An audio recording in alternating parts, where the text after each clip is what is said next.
కుటుంబం, సమాజం ఎదుర్కొంటున్న అతి పెద్ద సమస్య పిల్లలు. పిల్లలు ఎంత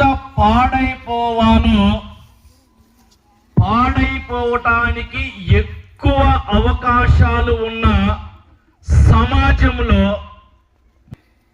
అవకాశాలు ఉన్న చోట మన కుటుంబాలు మన పిల్లల్ని పెంచుతున్నాం. కుటుంబాలు, సమాజం ఎదుర్కొన్న అతి పెద్ద సమస్య పిల్లల్ని ఏ విధంగా పెంచాలో తల్లిదండ్రులకు అర్థం కావటం లేదు. ఏదో ఒకటి ఇచ్చి, నచ్చ చెప్పి, బుజ్జగించి, కొట్టి, ఏదో రకంగా మన దానికి తీసుకొని రావాలని మనం ప్రయత్నం చేస్తాం. అది ఎంత సక్సెస్ అవుతుందో అర్థం కావటం లేదు.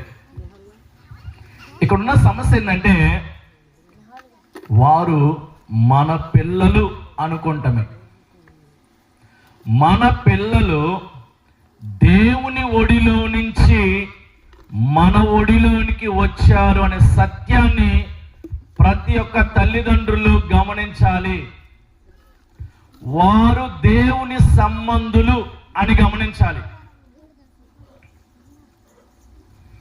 అది గమనించిన తల్లిదండ్రులు బిడ్డలకు నేర్పించే విషయంలో చాలా జాగ్రత్తగా నేర్పిస్తారు.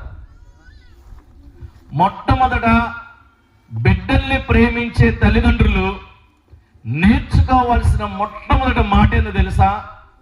నీ బిడ్డల్ని నీ చేతిలో నుంచి దేవుని చేతిలో పెట్టాలి. నీ చేతిలో నీ బిడ్డలు ఉన్నంత కాలము నీ బిడ్డలు ఆత్మీయంగా ఎదగలేరు. నీ బిడ్డలు నీ చేతిలో ఉన్నంత కాలము సరి అయిన సన్మార్గంలో నడవలేరు. ఇది బైబిల్ చెబుతుంది, నా సొంత మాటలేం కాదు. చాలా మంది తల్లిదండ్రులు వారి బిడ్డల్ని వారి చేతిలోనే ఉండాలి అని అనుకుంటారు. 99% తల్లిదండ్రులు ఫెయిల్ అవుతారు అక్కడ. ప్రభు చేతికి అప్పగించాలి. ఎవరైతే తల్లిదండ్రులు ప్రభు చేతికి వారి బిడ్డల్ని అప్పగిస్తారో